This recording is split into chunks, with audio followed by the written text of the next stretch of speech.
everyone, welcome back to SkillWeb. In this video, I will show you how to sort by date in Google Sheet. So let's start the video.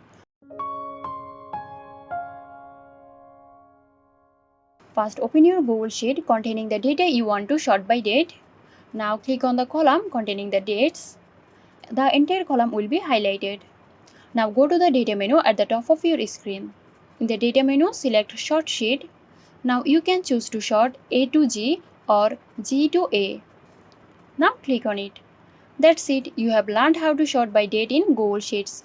Stay tuned for more helpful tutorials here at SkillWeb.